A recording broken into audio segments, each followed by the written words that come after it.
Hello everyone, my name is Puneet and welcome to our YouTube channel Destiny Commerce Academy.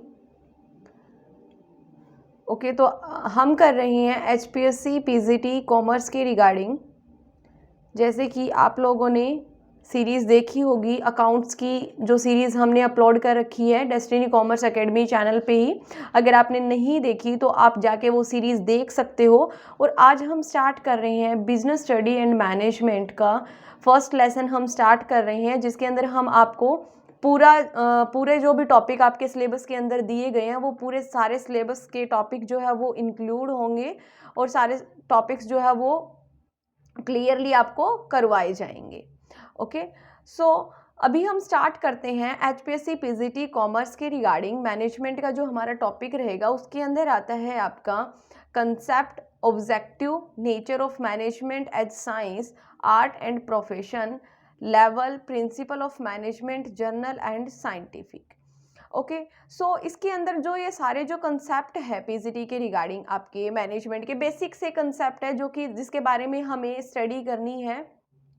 So one by one हम detail से study करेंगे, ठीक है। और अगर आपने अभी तक चैनल को सब्सक्राइब नहीं किया है तो आप चैनल को प्लीज़ सब्सक्राइब कर लीजिए ताकि आपको सबसे पहले नोटिफिकेशन मिले और आप सारी वीडियोस को देख सके और अपनी प्रिपरेशन अच्छे से कर सके। सो बिना देरी किए हम स्टार्ट करते हैं। अभी फर्स्ट हम स्टार्ट करेंगे मीनिंग ऑफ मैनेजमेंट। जो मैनेजमेंट का वो मीनिंग है, कहाँ से ड्राइव हुआ है, हमें ये पता होना चाहिए बेसिकली सबसे पहले कि मैनेजमेंट का जो मीनिंग है वो कहाँ से ड्राइव हुआ।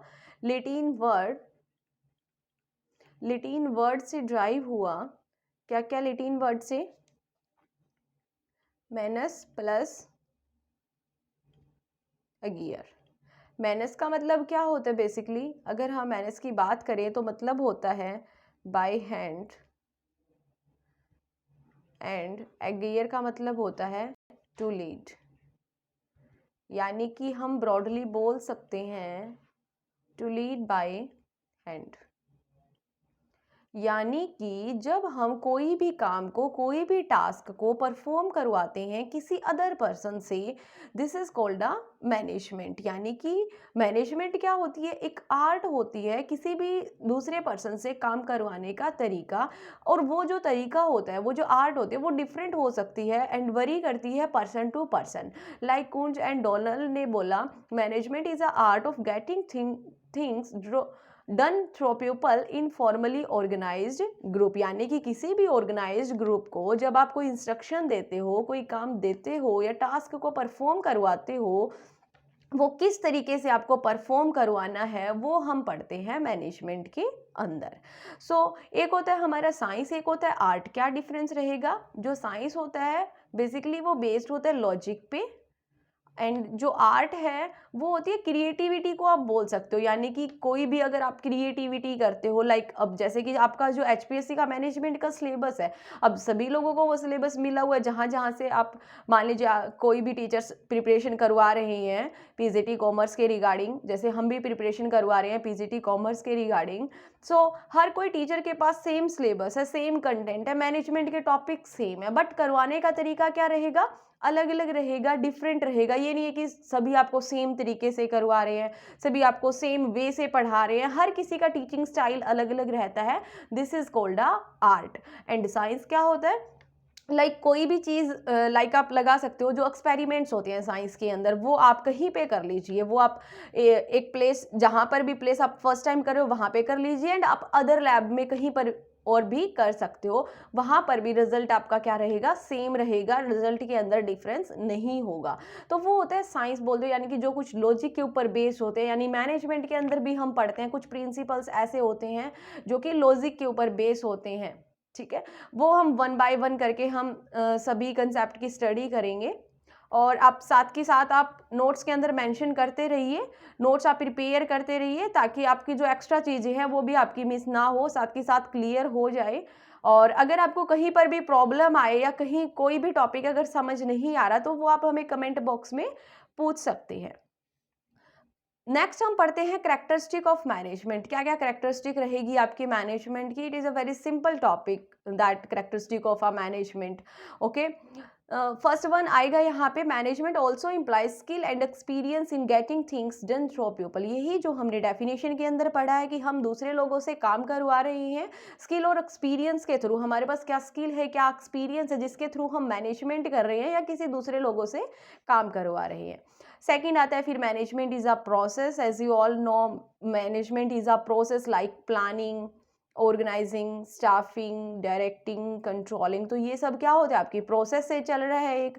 अब अगर आप इसी सीक्वेंस से चलते रहते हो तो आपका जो मैनेजमेंट होता है वो प्रॉपर तरीके से होता है और प्रोडक्टिविटी भी आपकी क्या रहेगी, इंक्रीज रहेगी। सो मैनेजमेंट होता है वो एक प्रोसेस होती है, यानी कि कॉन्टिन्यूटी में चलता रहता है, चाहे वो प्लानिंग के अंदर हो, organizing, staffing, directing, controlling. Next characteristic आती है आपकी यहाँ पे, management is a universal activity. अब यूनिवर्सल एक्टिविटी का मतलब क्या हुआ कि सभी जगह पे एप्लीकेबल होता है।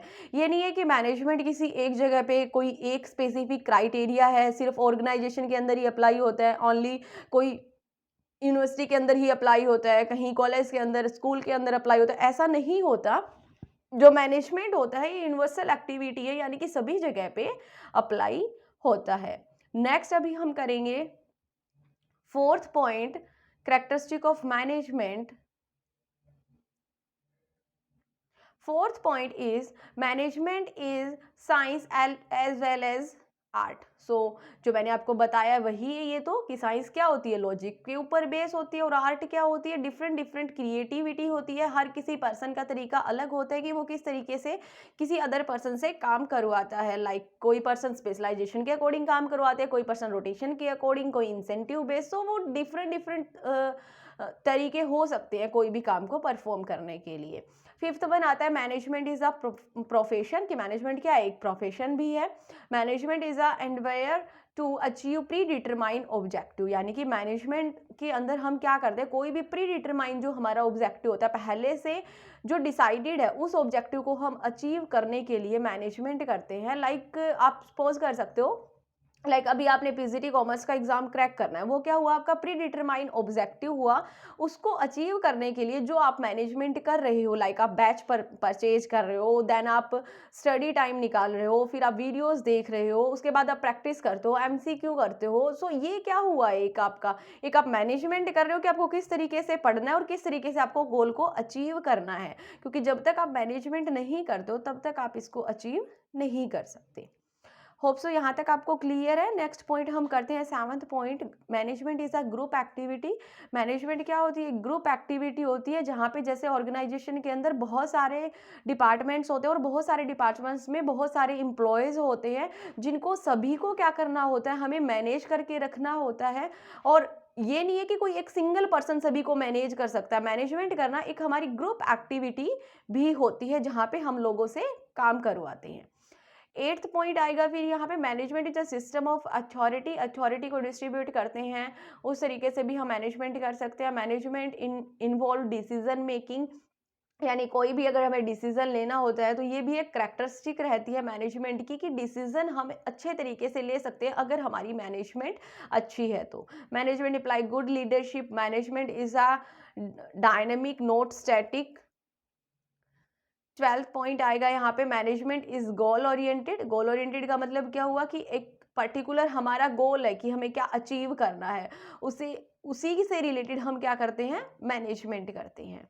Next is different level of management, यानी कि मैनेजमेंट जो होती है डिफरेंट होती है, हमारे डिफरेंट लेवल होते हैं। लाइक हमारे पास होते हैं टॉप लेवल मैनेजमेंट होती है, मिडल लेवल मैनेजमेंट होती है, एंड लोअर लेवल मैनेजमेंट होती है। सो डिफरेंट डिफरेंट टाइप के हमारे पास मैनेजमेंट होते हैं। इनके ऊपर जो हम मैनेजमेंट करते हैं या जो भी प्लानिंग करते हैं वो क्या होएगी, डिफरेंट होएगी। ठीक है, so different level of management, management के डिफरेंट लेवल होते हैं। नीड ऑफ अ ऑर्गेनाइजेशन की नीड होती है, and management need not be a owner, यानी कि मैनेजमेंट को कोई ज़रूरत नहीं होती किसी ऑनर की। Management is a intangible. Management क्या होती है, इंटेंजिबल होती है, जिसको हम टच नहीं कर सकते। यहाँ पे आप लिख सकते हो which we can not touch, यानी कि जिसको आप टच नहीं कर सकते। अब जैसे कि लाइक आप एग्ज़ाम्पल ले सकते हो कोई भी सपोज़ अगर आप कहीं पे गए हो, कहीं पे आप यूनिवर्सिटी में गए हो, स्कूल में गए हो, वहाँ की आप मैनेजमेंट देखते हो कि टीचर्स सारे टीचर्स जो भी ड्यूटीज़ असाइन की गई है, वो ड्यूटीज़ असाइन पूरी कर रहे हैं, नहीं कर रहे। वहाँ के जो अथॉरिटी रिस्पॉन्सिबिलिटी है, वो कितनी क्लेरिफ़िकेशन के साथ है, कैसे-कैसे परफ़ॉर्म कर रहे हैं। तो वो क्या होता है आपका इंटेंजिबल, यानी कि आप सिर्फ़ देख सकते हो, आप उसको छू नहीं सकते हो, सिर्फ़ आप फ़ील कर सकते हो। सो यही कैरेक्टरिस्टिक है यहाँ पे कि मैनेजमेंट इज़ अ इंटेंजिबल। अब नेक्स्ट करते हैं हम। होप सो यहाँ तक आपको सबको क्लियर होगा। अगर कोई प्रॉब्लम हो तो आप प्लीज़ कमेंट बॉक्स में आप मेंशन कर सकते हैं। अभी करते हैं हम फिर फंक्शन ऑफ मैनेजमेंट कि क्या-क्या फंक्शन परफॉर्म किए जाते हैं मैनेजमेंट के द्वारा। बेसिकली हमारा जो फंक्शंस है इसके अंदर से हमारा एक्सपेक्टेड क्वेश्चन ये आ सकता है कि डिफरेंट ऑथर के द्वारा डिफरेंट फंक्शंस दिए जाते हैं। ये तो हम पढ़ते ही हैं बेसिकली, बट जो डिफरेंट ऑथर है उन्होंने अपने-अपने पॉइंट ऑफ व्यू के रिगार्डिंग अलग-अलग फंक्शंस अपने अकॉर्डिंग दिए गए हैं, उनको भी हम रीड आउट कर लेते हैं। सो आप इनको नोट्स में नोट डाउन कर लीजिए। मैं आपको लिखवा देती हूँ सेपरेटली। आइए लिखते हैं लाइक मैनेजमेंट फंक्शन। हम जो भी टॉपिक करेंगे मोस्टली हम डायग्राम के थ्रू समझेंगे और वही डायग्राम आपको कॉपी के अंदर नोट डाउन करना है ताकि आपके लिए इजी रहे पढ़ने के लिए। ल्यूथर गुरलिक के द्वारा दिया गया है ये। इसके अंदर आप लिख लीजिए डी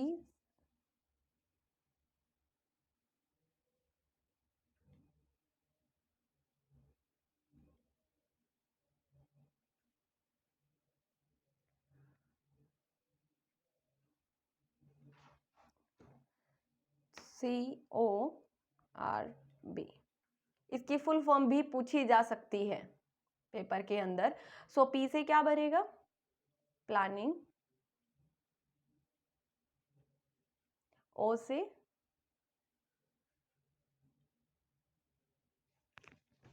से क्या बनेगा यहाँ पे? ऑर्गेनाइजिंग। एस से स्टाफिंग।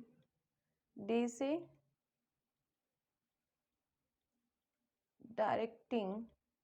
सी ओ को इन्होंने कंबाइन किया हुआ है, यहाँ से बनता है कोऑर्डिनेशन। आर से रिपोर्टिंग। बी से budgeting.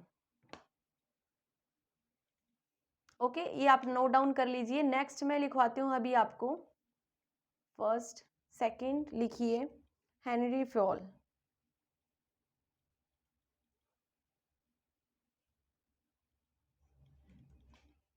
Planning, organising,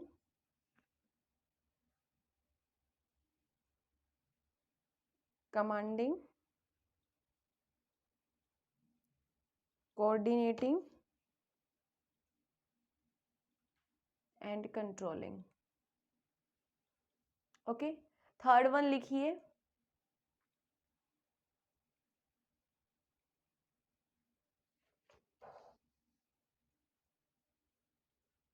Konch and O'Donnell. Planning,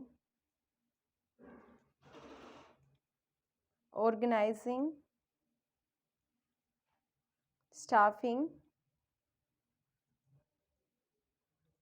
directing, controlling. So please ये आप मेंशन कर लीजिए अपनी नोटबुक के अंदर ताकि आपको लर्न रहे। मोस्ट इम्पॉर्टेंट है ये, आपके एक्सपेक्टेड क्वेश्चन बन सकता है क्योंकि सम टाइम ऑथर्स के अकॉर्डिंग भी आपसे पूछ लिया जाता है कि कितने की फंक्शन ऑफ अ मैनेजमेंट। सो अभी हम चलते हैं वापस हमारी स्लाइड की ओर। फर्स्ट वन आता है यहाँ पे planning. Okay, so what do you mean by planning? Planning is a related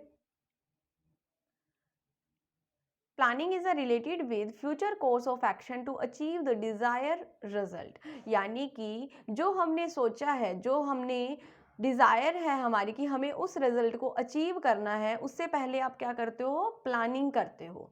so planning basically यही होता है कि लाइक अगर मान लीजिए सपोज पीजीटी कॉमर्स की आपने कोचिंग लेनी है, ठीक है, उससे पहले आपने जो सोचा है, आपने जो प्लानिंग की है कि हमें एग्ज़ाम क्रैक करना है, उसके लिए हमें पढ़ना पड़ेगा, हमें कोचिंग प्रोवाइड करनी है, कोचिंग कहीं से हमें परचेज करनी पड़ेगी, तो ये सब जो सोचा है वो क्या होता है, प्लानिंग होता है। किसी भी टास्क को परफॉर्म करने से पहले जब आप सोचते हो, प्री डिज़ायर जो आपके गोल होते हैं उसको अचीव करने के लिए जो आप प्लानिंग करते हो, उसी को हम बोलते हैं प्लानिंग, यानी कोई पर्टिकुलर गोल को अचीव करने के लिए करते हो। अब बेसिकली इसमें लर्न करने वाली क्या चीज़ है, प्लानिंग तो पता है आपको क्या होता है, किसी भी पर्टिकुलर हम गोल को क्या करते हैं, अचीव करते हैं। अब यहाँ पे लर्न करनी पड़ेगी हमें प्रोसेस, क्योंकि एग्जाम पॉइंट ऑफ व्यू से इंपॉर्टेंट है हमारी प्रोसेस। प्रोसेस के अंदर से क्वेश्चन के बनने के चांसेस ज़्यादा होते हैं, क्योंकि अगर हम नेट लेवल की बात करते हैं तो नेट के अंदर मैक्सिमम हमें प्रोसेस पूछी जाती है, लाइक कंट्रोलिंग की, प्लानिंग की, ओके, हम कैसे सीरीज में इनको एडजस्ट करते हैं, वो सब चीज़ें आपसे मोस्टली पूछी जाती है। तो वो मैं आपको क्लियरिटी के साथ समझाऊंगी और साथ के साथ आप नोट डाउन भी करते रहिए। फर्स्ट वन यहाँ पे आएगा जैसे कि determination object, object gives objective, यानी कि डिटरमाइन करना। सबसे पहले तो आपका ऑब्जेक्टिव क्या है, ऑब्जेक्टिव को आप सेट करते हो। Number two, obtain and commit the source required to achieve objective, उस ऑब्जेक्टिव को अचीव करने के लिए आपको क्या क्या सोर्स की रिक्वायरमेंट है वो आप देखते हो। देन सी पॉइंट आएगा फिर यहाँ पे, construct of short term and long term range plan, आप प्लानिंग करते हो, यहाँ पे शॉर्ट टर्म भी हो सकती है, लॉन्ग टर्म भी हो सकती है। Then formulation of policy, methods, procedure, program and budget etcetera. Last one is to desire a strategy, यहाँ पे क्या बनाते हो आप, स्ट्रेटजी बनाते हो कि किस तरीके से हम उस गोल को अचीव करने के लिए हमें क्या स्ट्रेटजी फॉलो करनी होगी। सो इसको अगर आप थोड़ा सा डेली रूटीन की लाइफ से अगर अटैच करके पढ़ते हो तो आपको बहुत इजी से समझ में आ जाएगा। सबसे पहले हमारा ऑब्जेक्टिव क्या है, देन हम देखते हैं कि हमें किस किस रिसोर्स की रिक्वायरमेंट है उस ऑब्जेक्टिव को अचीव करने के लिए। थर्ड वन इज हमें जो प्लानिंग करना है शॉर्ट टर्म या लॉन्ग टर्म रेंज के लिए प्लान करना है। एंड फोर्थ वन इज क्या पॉलिसी होगी, मेथड्स हो गया, प्रोसीजर, प्रोग्राम, बजट हमारा कितना है। ओके फिर आता है आपका लास्ट इज स्ट्रेटजी बनाते हो and course of action to be follow for attainment of objective, उस ऑब्जेक्टिव को अचीव करने के लिए आप सेम स्ट्रेटजी को क्या कर रहे हो, फॉलो कर रहे हो। अगर आप अभी पीजीटी की तैयारी कर रहे हो तो यहाँ पे आपकी जो स्ट्रेटजी आपने बना रखी है, जो प्लानिंग आपने बना रखी है, उसको आप फॉलो कर रहे हो, ठीक है। फिर एक बात और आती है यहाँ पे, planning is done by top management, किसके द्वारा की जाती है, टॉप लेवल मैनेजमेंट के द्वारा की जाती है। Keep in view it's philosophy, available and potential resources and internal and external environment. और ये हमारा फर्स्ट स्टेप रहेगा किसी भी गोल को अचीव करने के लिए, किसी भी ऑर्गेनाइजेशनल गोल को अचीव करने के लिए, जनरली कोई भी गोल को अचीव करने के लिए सबसे पहली हमारी स्टेज रहती है प्लानिंग। होप सो आप सभी को प्लानिंग के बारे में कोई कंफ्यूजन नहीं होगा, सारा कुछ समझ आया होगा। फिर भी अगर कुछ प्रॉब्लम है, कुछ पॉइंट के अंदर कुछ समझ नहीं आया तो अब हमें कमेंट बॉक्स में बता सकते हैं, हम दोबारा से इसको रिपीट कर देंगे। अब हम सेकंड पढ़ते हैं यहाँ से। सेकंड आता है हमारा ऑर्गेनाइजिंग। ऑर्गेनाइजिंग में बेसिकली हम पढ़ेंगे, organizing is a process of arranging and allotting work, authority and resources among an organization member so that they can achieve the organization goal, यानी कि ऑर्गेनाइजेशनल गोल को अचीव करने के लिए जो हम अरेंजमेंट करते हैं, वर्क को एलोकेट करते हैं, authority and resources among an organization member, यानी कि जो ऑर्गेनाइजेशन के मेंबर होते हैं उनको डिस्ट्रीब्यूट करना, उनको बताना कि क्या आपकी अथॉरिटी है, क्या रिस्पॉन्सिबिलिटी है, कैसे कैसे आपको वर्क असाइन करना है। क्योंकि ये तो नहीं है ना कि एक जो मेंबर है वो हर तरीके का काम कर सकता है, सारे टास्क अगर उसी को दे दिए जाए तो ऐसा नहीं होता, हमें डिफाइन करना पड़ता है। क्योंकि जब आप डिफाइन करते हो तभी आपकी प्रोडक्टिविटी इंक्रीज होती है। मान लीजिए कोई भी 2 पर्सन है, ए और बी 2 पर्सन है, आपने दोनों को सेम वर्क दे दिया कि चाहे कोई भी कर देना, कि चाहे ए पर्सन कर दे परफॉर्म या बी पर्सन कर दे, कोई प्रॉब्लम नहीं है। बट हुआ क्या, दोनों ने ही नहीं किया, तो ये क्या हुआ आपका, यहाँ पे आपने ऑर्गेनाइज सही नहीं किया। ऑर्गेनाइज का मतलब आपने पर्टिकुलर पर्सन को पर्टिकुलर वर्क नहीं दिया, एलोकेट नहीं किया, ठीक है। सो इसके अंदर हम फर्दर पढ़ते हैं, organization structure refers to the chain of command, assignment of job, division of labour, flow of communication. Flow of communication की बात करें तो एक होता है आपका अपवर्ड, एक होता है आपका डाउनवर्ड। जो भी टर्म आती है आपकी, जो आप पढ़ते हो, जो बीच के अंदर जो टर्म आती है आपके पैराग्राफ के अंदर, वो सभी आपको कंसीडर करके चलना है, क्योंकि आपको चीज़ों के कंसेप्ट पढ़ना है। आपको मैनेजमेंट के जो छोटे छोटे जो टर्म होती है उनका मतलब आपको क्लियर होना चाहिए, तभी आप क्वेश्चन को इजीली क्रैक कर सकते हो, तभी आप क्वेश्चन को इजीली सॉल्व कर सकते हो। फर्स्टली आपको स्टेटमेंट जो है वो अच्छे से रीड आउट करनी आनी चाहिए, और सेकेंडली आपको उसका कंसेप्ट क्लियर होना चाहिए। कंसेप्ट के अकॉर्डिंग आप क्वेश्चंस को सॉल्व कर सकते हो बहुत ही अच्छे तरीके से। एंड नेक्स्ट बोला इसने फ्लो ऑफ कम्युनिकेशन हमारा हो गया। देन इसने बोला and delegation of authority. Authority को क्या करना, डेलीगेट करना। जो अथॉरिटी होती है उसको हम डेलीगेट कर सकते हैं, बट रिस्पॉन्सिबिलिटी को हम डेलीगेट नहीं कर सकते। सो नेक्स्ट आता है यहाँ पे, manager must match an organization structure to its goal and resources. Manager क्या करेगा, जो ऑर्गेनाइजेशन का स्ट्रक्चर है, जो भी उसके गोल एंड रिसोर्सेज को मैच करता है, this is called a organizational design. उसको हम क्या बोलते हैं, ऑर्गेनाइजेशनल डिजाइन बोलते हैं। Organization structure create relationship among employ in work settings. A sound organization structure, एक अच्छा ऑर्गेनाइजेशन स्ट्रक्चर कब होगा आपका, उसके लिए ज़रूरी है आपको, necessary for effective and efficient performance of the employ. आपकी जो एम्प्लॉय की जो परफॉर्मेंस है वो इफेक्टिव और इफिशिएंट परफॉर्मेंस होनी चाहिए। आइए हम मतलब समझते हैं अभी इफेक्टिव का एंड इफिशिएंट का मतलब क्या होता है, क्योंकि बहुत सारे स्टूडेंट को कंफ्यूजन रहता है इन दोनों वर्ड्स में कि इफेक्टिव का और इफिशिएंट का मतलब क्या होता है। मैं आपको लिखवा देती हूँ, आप प्लीज़ नोट डाउन कर लीजिए साथ के साथ। यहाँ पे हम लिखते हैं फर्स्टली इफिशिएंसी। इफिशिएंसी के अंदर लिखिए ability to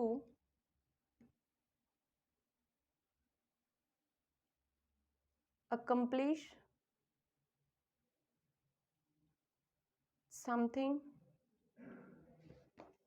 with the least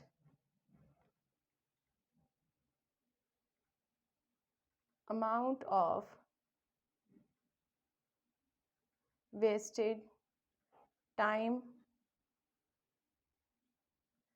money and effort। तो यहाँ पे क्या हुआ कि ability to accomplish something with the least amount of wasted time, money and effort. जहाँ पे आप क्या कर रहे हो, मिनिमम कॉस्ट की आप डिमांड करते हो, या फिर जहाँ पे आपकी लिस्ट जो वेस्टेज होती है टाइम की, मनी की, एफर्ट्स की और रिसोर्सेज की, ठीक है, तो वो होता है आपका इफिशिएंसी। यानी कि आपको क्या करना चाहिए, इफिशिएंसी के साथ काम करवाना चाहिए एम्प्लॉयज से, जहाँ पर आपकी मिनिमम कॉस्ट आए, मिनिमम टाइम लगे, मिनिमम मनी, मिनिमम रिसोर्सेज का जहाँ पे यूज हो, वो होता है आपका इफिशिएंसी। एंड सेकेंड टर्म आती है इफेक्टिवनेस। इफेक्टिवनेस में हम क्या पढ़ेंगे, work completed within time period at any cost। यानी कि हम कोई भी वर्क को कंप्लीट कर रहे हैं with in a time period at any cost, किसी भी कीमत पर हम उस काम को क्या कर रहे हैं, कंप्लीट कर रहे हैं विद इन अ टाइम।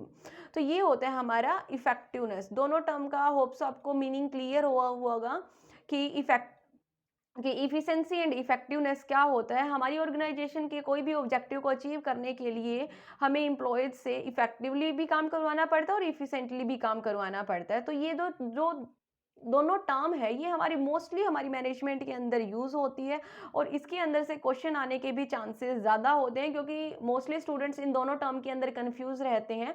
सो जो भी आपकी बेसिकली जो टर्म है वो मैं आपकी सारी क्लियर आउट करवा दूंगी, आप साथ के साथ आप पढ़ते रहिए, ठीक है।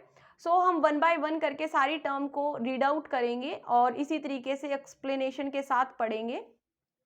अभी हम करते हैं, फिर हम थे ऑर्गेनाइजिंग पे, हमारा ऑर्गेनाइजिंग हो गया था। अभी हम पढ़ते हैं staffing.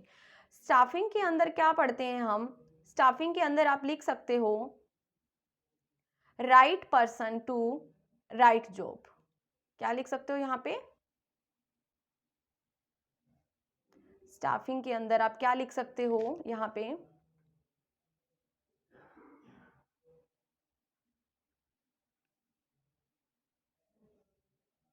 Right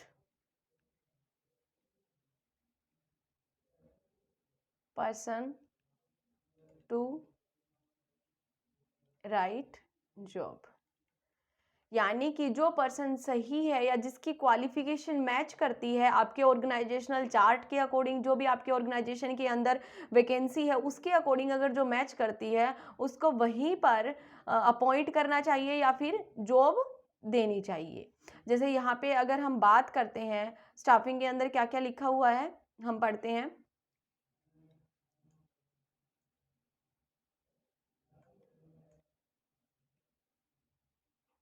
After deciding the after deciding objective, policy, strategy, assignment of job and delegating responsibility, यहाँ पे अथॉरिटी आएगा आपका, अथॉरिटी।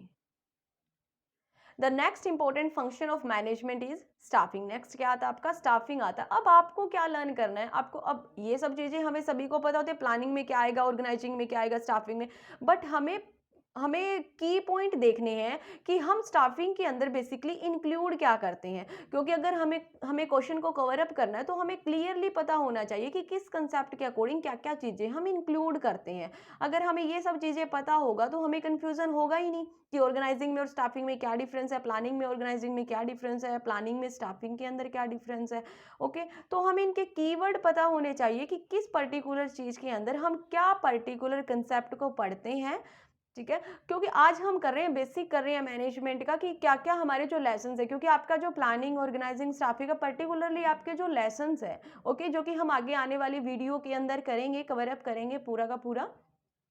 तो यहाँ पे हमें ध्यान रखना है the staffing function of management pertain to recruitment आता है, selection, induction, training, development and appraisal of personnel, ये सब चीज़ें आती है आपकी स्टाफिंग के अंदर। एंड नेक्स्ट वन इसने बोल रखा है, यहाँ पे भी देखो वर्ड आ जाता है आपका इफिशिएंसी एंड इफेक्टिवनेस। दोनों वर्ड को आपको ध्यान रखना है, दोनों वर्ड को लर्न करना है अच्छे तरीके से। Human element is the most vital factor in the process of management. The function become more important since employee different in their perception, learning, attitude, personality की जो, जैसे कि हम जो फंक्शन परफॉर्म करते हैं स्टाफिंग का, उसके अंदर क्या होता है, हर एक एम्प्लॉय का परसेप्शन अलग होता है, हर एक की लर्निंग एटीट्यूड अलग होता है, पर्सनालिटी अलग होती है। सो इसलिए यहाँ पे बोल रखा है कि हर जो चीज़ होती है वो क्या रहती है, डिफरेंट रहती है हर एम्प्लॉयज़ की। ओके, तो ये आता है हमारा स्टाफिंग के अंदर। Next one is a directing. Directing में हम क्या पढ़ते हैं? According to the Marshall, directing involve determine the course given order and instruction and provide dynamic leadership. यहाँ पे हम क्या कर रहे हैं, किसी भी पर्सन को डायरेक्ट करना या किसी भी पर्सन को बताना कि आपको क्या टास्क करना है, किस तरीके से आपको परफॉर्म करना है, ये सब चीज़ें जो होती है ये आ जाती है आपकी डायरेक्टिंग के अंदर, ठीक है। अब बेसिकली हम पढ़ेंगे कि डायरेक्टिव के सब फंक्शन भी होते हैं। क्या क्या सब फंक्शन होते हैं? First one is a communication. Communication में क्या आएगा कि किसी भी हम दूसरे पर्सन से जब हम कम्युनिकेट कर रहे हैं, किसी दूसरे पर्सन को हम बता रहे हैं कि कोई भी जो टास्क आपको दिया गया है वो किस तरीके से परफॉर्म करना है आपको। कोई भी सुपीरियर है वो किसको बताएगा? सबऑर्डिनेट को, कि आपको पर्टिकुलर टास्क दिया जा रहा है और आपको किस तरीके से परफॉर्म करना है, ठीक है। इसने बोल रखा है यहाँ पे, it is a process transferring information and understanding from one person to another form through the communication is a manager always telling the subordinate what to do, how to do, when to do. अब आपको ये चीज़ें learn करनी है कि communication के अंदर जो डायरेक्टिंग का जो पार्ट है उसके अंदर क्या क्या कंसेप्ट इंक्लूड है। इसके अंदर कंसेप्ट इंक्लूड है कि आप सबॉर्डिनेट को बता रहे हो what to do, how to do, when to do, ठीक है, ये सब बातें आप बता रहे हो एक सबॉर्डिनेट को। लाइक नेक्स्ट इसने बोलेगा फिर he create an understanding in mind of the subordinate regarding rule regulation methods procedure objective responsibility etcetera, ये सब आती है। नेटवर्क ऑफ कम्युनिकेशन, अगर मान लीजिए आपने इफेक्टिव नेटवर्क ऑफ कम्युनिकेशन करना है, that he is able issue instruction receive reaction of the subordinate and guide and motivate them. अब इम्प्लॉयज़ को मोटिवेट भी करना पड़ता है, गाइड भी करना पड़ता है टाइम टू टाइम, क्योंकि सम टाइम ये होता है कि इम्प्लॉयज़ डीमोटिवेट हो जाता है अपने वर्क से, तो उसको क्या करना पड़ता है, मोटिवेट भी करना पड़ता है। सेकंड आता है फिर आपका सुपरविजन। सुपरविजन का मतलब क्या होता है, नेक्स्ट स्टेप आएगा आपका कम्युनिकेशन के बाद supervision to employ regarding the work that need to be done. And इसके अंदर क्या होता है कि that the work is going as per their instruction, क्या आपका जो काम है वो एज पर इंस्ट्रक्शन हो रहा है या नहीं हो रहा, उसकी देख रेख करना आप बोल सकते हो। यहाँ पे देख रेख करना काम की, वो क्या होता है, आपका सुपरविजन होता है, जहाँ पे आप देख रहे हो कि क्या आपके अकॉर्डिंग टू द इंस्ट्रक्शन काम को परफॉर्म किया जा रहा है या फिर काम को परफॉर्म नहीं किया जा रहा। नेक्स्ट आएगा फिर आपका motivation. Motivation means that core of a management, इसको हम क्या बोलते हैं, call motivation as a core of management. Management refers to inspiring the subordinate with zeal to do work for accomplishment और ऑर्गेनाइजेशनल ऑब्जेक्टिव। किसी भी ऑर्गेनाइजेशन के objective को अचीव करने के लिए जब आपको मोटिवेशन दिया जाता है, जब आपको बोला जाता है, लाइक मोटिवेशन जो होता है वो फाइनेंशियल भी हो सकता है, नॉन फाइनेंशियल भी हो सकता है। आपको कोई बोनस दे दिया जाता है या फिर आपका रिकॉग्नाइजेशन करवा दिया जाता है। लाइक मान लीजिए कि जैसे कोई फंक्शंस होते हैं, जैसे यूथ फेस्टिवल होते हैं कॉलेज यूनिवर्सिटी के अंदर, वहाँ पे क्या होता है, वहाँ पे जो भी इम्प्लॉयज़ काम कर रहे हैं या फिर आप मान सकते हो बच्चे जो अच्छी परफॉर्मेंस करते हैं, टीचर्स जो अच्छी परफॉर्मेंस करते हैं, उनको सम्मानित किया जाता है। और फाइनेंशियल के अंदर आप बोल सकते हो कि कोई भी इम्प्लॉय अगर किसी ऑर्गेनाइजेशन के अंदर काम कर रहा है, उसको बोनस दे दिया गया, उसको एक्स्ट्रा सैलरी दे दी गई, उसको प्रमोशन कर दिया गया है। तो ये जो सब होते हैं ना, ये किस तरीके का काम करते हैं, मोटिवेशन का काम करते हैं किसी भी एम्प्लॉयज़ की वर्किंग परफॉर्मेंस के रिगार्डिंग। नेक्स्ट आता है फिर आपका लीडरशिप। लीडरशिप के अंदर क्या आएगा, लीडरशिप में be defined as the process by which a manager guide and influence the behaviour of his subordinate. यानी कि जो सबॉर्डिनेट के बिहेवियर को इन्फ्लुएंस करता है वो कौन होता है, लीडर होता है। ठीक है। अब ऑर्गेनाइजेशन के अंदर लीडरशिप का काम कौन करता है, एक मैनेजर जो कि गाइड कर रहा है, उनको इन्फ्लुएंस कर रहा है बिहेवियर के, एम्प्लॉयज़ के बिहेवियर के। सो यहाँ पे लीडरशिप का कंसेप्ट भी आता है आपका डायरेक्टिंग के अंदर, कि जो मैनेजर होता है provide effective leadership, he is to guide the employ properly for achievement organizational objective. अगर वो प्रॉपरली गाइडलाइंस देता है एम्प्लॉयज़ को पर्टिकुलर ऑब्जेक्टिव को अचीव करने के लिए। सो ये आ जाता है आपका लीडरशिप के अंदर। अब हम पढ़ते हैं फिर कोऑर्डिनेशन। कोऑर्डिनेशन के अंदर हम पढ़ेंगे, अब कोऑर्डिनेशन जो होता है वो हर एक जो हमने स्टेप पढ़ा है, फंक्शन पढ़ा है, उसके लिए सबके लिए ज़रूरी होता है, क्योंकि विदाउट कोऑर्डिनेशन हम किसी भी फंक्शन को अच्छे तरीके से परफॉर्म नहीं कर सकते। कोऑर्डिनेशन के अंदर दिया हुआ है हमें, it is a not separate function, ये कोई सेपरेट से फंक्शन नहीं है, but it is essential of a management, it is required to all management function. Coordination में भी defined as the ordering arrangement of group effort to provide unity of action in pursuit of common purpose. Like इसने कुछ points दे रखे हैं। Coordination का मतलब होता है ये ना हर एक फंक्शन में अपना रोल प्ले करता है। विदाउट कोऑर्डिनेशन हम कोई भी फंक्शन को परफॉर्म नहीं कर सकते, इसलिए कोऑर्डिनेशन हमारे लिए ज़रूरी होता है। जैसे कि फर्स्ट पॉइंट यहाँ पे दे रखा है, force that bind all other force of a management run through all activities such as production self finance etcetera. यानी कि जो भी एक्टिविटीज़ होती है उनको परफॉर्म करने के लिए कोऑर्डिनेशन ज़रूरी होता है। लाइक बहुत सारे डिपार्टमेंट होते हैं आपके ऑर्गेनाइजेशन के अंदर, उनको परफॉर्म करने के लिए कोऑर्डिनेशन ज़रूरी होता है, implicit and inherent in all management function. अब हम पढ़ते हैं six one is a controlling. Controlling के अंदर क्या होता है, ये हमारा लास्ट स्टेप होता है, process of establish performance standard based on employ objective measuring and reporting actual performance. ठीक है। इसके अंदर हम क्या करेंगे, कंट्रोलिंग जो होता है हमारा लास्ट स्टेप होता है। अब कोई भी अगर काम हमने परफॉर्म किया है, उसको हम देखेंगे ना कि क्या वो सही तरीके से हुआ या नहीं हुआ है। अगर वो सही तरीके से हुआ है तो किस तरीके से हुआ है, उसको भी हम एनालाइज करेंगे। अगर मान लीजिए हमारा जो भी हमने गोल सेट किया था, अगर उसको हमने अचीव नहीं किया है, ठीक है, तो हमें क्या करना पड़ेगा, कुछ चेंजेस करना पड़ेगा। तो वो सारा का सारा हमारा किस चीज़ में आता है, कंट्रोलिंग के अंदर आता है। इसकी भी एक प्रोसेस रहती है जो कि मैं आपको लिखवा देती हूँ, आप नोट डाउन कर लीजिए please. Process of controlling, controlling अच्छे से क्लियर हो जाएगा। फर्स्ट वन यहाँ पे आती है प्रोसेस के अंदर,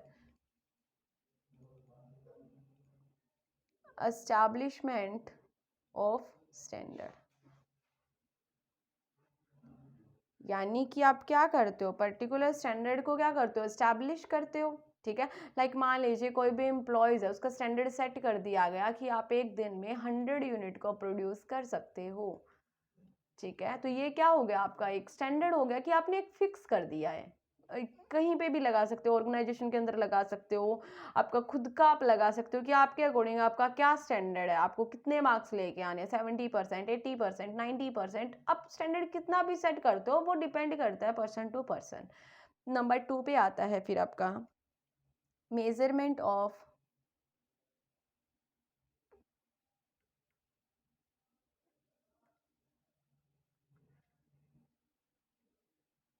मेजरमेंट ऑफ एक्चुअल परफॉर्मेंस। यहाँ पे यहाँ पे आप क्या कर रहे हो, मेज़र कर रहे हो कि आपने एक्चुअली कितना परफॉर्म किया है। आपने 70 यूनिट परफॉर्म किए हैं या फिर आपने 110 यूनिट प्रोड्यूस की है। तो आपने कितनी यूनिट प्रोड्यूस की है, वो आता है आपके measurement of actual performance. Actually आपकी परफॉर्मेंस क्या रही है, ठीक है, उसको हम मेज़र करेंगे। नंबर 3 पे आपके पास आता है फिर कंपेयर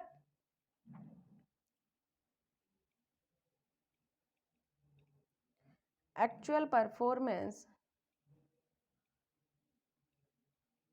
with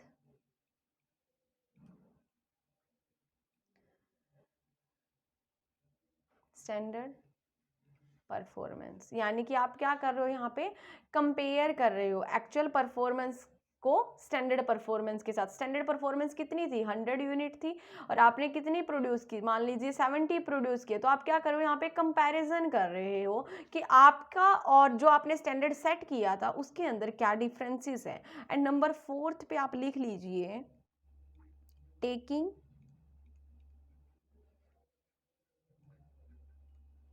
कोरेक्टिव एक्शन। मान लीजिए जो भी आपका डिफरेंसेस रहता है, वहाँ पे आप क्या करते हो, कोरेक्टिव एक्शन लेते हो। आप देखते हो कि कहाँ पे हमारी मिस्टेक हुई है, कहाँ पे प्रॉब्लम आई है, क्या एम्प्लॉय के इन्वायरमेंट में प्रॉब्लम है, या फिर हम जो भी मटेरियल प्रोवाइड कर रहे हैं उसमें प्रॉब्लम है, टेक्नोलॉजी में प्रॉब्लम है, कहाँ पे हमारा वीक पॉइंट है। ठीक है, 70 का तो ये हो गया आपका। ठीक है, और अगर मान लीजिए आपने 110 आपने यूनिट प्रोड्यूस कर दी, वहाँ पे क्या कंसेप्ट रहेगा, आपने ज़्यादा कर दी। तो देखें कि क्या अपॉर्चुनिटी थी एम्प्लॉयज़ के पास, या अपॉर्चुनिटी या फिर एम्प्लॉय ने किस टेक्निक का यूज़ किया कि जो स्टैंडर्ड सेट किया था उससे भी हाई परफॉर्मेंस है आपके एम्प्लॉयज़ की, किस तरीके से है। तो वहाँ पे आप एनालाइज करते हो लास्ट स्टेप के अंदर। तो ये जो बेसिकली स्टेप थे, ये आपके स्टेप थे आपके कंट्रोलिंग के। अब हम बात कर लेते हैं कि एग्जाम में किस तरीके से क्वेश्चन आएगा।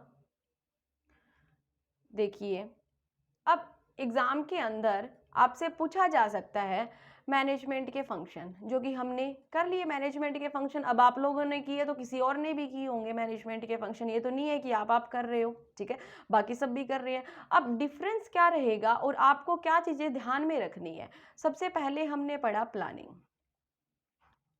ओके, फिर हमने पढ़ा ऑर्गेनाइजिंग, फिर हमने पढ़ा स्टाफिंग, फिर हमने पढ़ा डायरेक्टिंग, देन हमने पढ़ा कोऑर्डिनेटिंग, देन कंट्रोलिंग। ओके, ये सब हमने पढ़ा। अभी जैसे जो एनटीए यूजीसी नेट का जो एग्जाम आया हुआ था, उसके अंदर क्वेश्चन क्या आया आपका, यहाँ तक आपको बिल्कुल सेम दे दिया गया। यहाँ तक डायरेक्टिंग तक आपको बिल्कुल सेम दे दिया गया, डिफरेंस सिर्फ उन्होंने इतना ही दिया कि कोऑर्डिनेशन पहले आएगा या फिर कंट्रोलिंग पहले आएगा। ठीक है, अब ये जो चीज़ें होती है इनको आप क्लेरिफिकेशन कब कर सकते हो, जब आपने क्लियरिटी से टॉपिक को पढ़ा है तभी आप इन चीज़ों का क्लेरिफिकेशन कर सकते हो। अदरवाइज आपको ये लगेगा कि जो कोऑर्डिनेशन होता है वो जो सभी के अंदर ज़रूरी होता है, हमने ये पढ़ा है, बट पर्टिकुलरली कहाँ पर ये मेंशन करते हैं हम और कहाँ पर हमारे क्वेश्चन के अकॉर्डिंग आंसर होना चाहिए। इसका आंसर यही था कि आपका कोऑर्डिनेशन पहले आएगा और कंट्रोलिंग क्या आएगा, बाद में आएगा। तो आपको इन सब चीज़ों का ध्यान रखना है कि जो भी आपको प्रोसेस करवाई जा रही है, जो आपको सीरीज में जो भी आप ये चीज़ें पढ़ रहे हो, लाइक आप प्रिंसिपल्स भी पढ़ोगे आगे, फंक्शन भी पढ़ रहे हो, तो आपको कहाँ पे क्या-क्या चीज़ें मेंशन कर रखी है, तो इनको आप एक डायग्रामेटिकली वे से बना लीजिए नोटबुक के अंदर, ताकि आप एट द एंड जब आपका एग्ज़ाम हो तब आप रिवीजन लो तो आपके ध्यान में आ जाए। लाइक आप प्लानिंग के अंदर यहाँ पे आप प्रोसेस मेंशन कर लेना, ठीक है? जो ऑर्गेनाइजेशन के स्टेप है वो कर लेना यहाँ पे आप लिख लेना कि स्टाफिंग के अंदर क्या-क्या इंक्लूड होगा एंड डायरेक्टिंग के अंदर क्या-क्या इंक्लूड होगा। लाइक हमने पढ़ा कम्युनिकेशन होगा यहाँ पे, मोटिवेशन होगा, ठीक है? लीडरशिप होगा, सुपरविज़न होगा, जो भी हमने पढ़ा है वो आप यहाँ पे पढ़ लेना और यहाँ पे आप एक चार्ट बना लेना। फिर आता है आपका कोऑर्डिनेशन, कोऑर्डिनेशन के अंदर क्या-क्या चीज़ें इंक्लूड करते हैं, देन कंट्रोलिंग की जो हमने प्रोसेस की है वही। आज हमने यही की है और यही आपको डायग्रामेटिकली वे से बनाना है ताकि आपको चीज़ें कट एंड क्लियर आपको फाइनली आपको चीज़ें लर्न हो। ओके, तो ये सारा जो हमने पढ़ा है आज, मैनेजमेंट के फंक्शन के बारे में पढ़ा है, कैरेक्टरिस्टिक के बारे में पढ़ा है, ठीक है? आने वाली वीडियोस के अंदर हम और भी सारे टॉपिक्स के बारे में डिस्कशन करेंगे, तो आप हमारे चैनल पे बने रहिए। और अगर आपको कोई भी प्रॉब्लम हो या फिर आप अपना कोई सजेशन देना चाहते हो तो आप वीडियो में कमेंट बॉक्स के अंदर आप अपना सजेशन दे सकते हो। एंड आप अगर हमारे चैनल पे नए हैं तो सब्सक्राइब कर लीजिए एंड हमारा टेलीग्राम चैनल है डेस्टिनी कॉमर्स अकेडमी, आप वहाँ पर भी ज्वाइन कर सकते हो और सारे अपडेट, कोई इन्फॉर्मेशन चाहिए, कोई नया टॉपिक से रिलेटेड अगर आपको कोई इन्फॉर्मेशन चाहिए है, तो आप वहाँ पे चैनल को ज्वाइन कर सकते हो और हमसे कंसल्ट कर सकते हो। आपको लेक्चर कैसा लगा ये हमें बताइएगा ज़रूर आप कमेंट बॉक्स में। सो do like, share and subscribe my YouTube channel. Thank you everyone.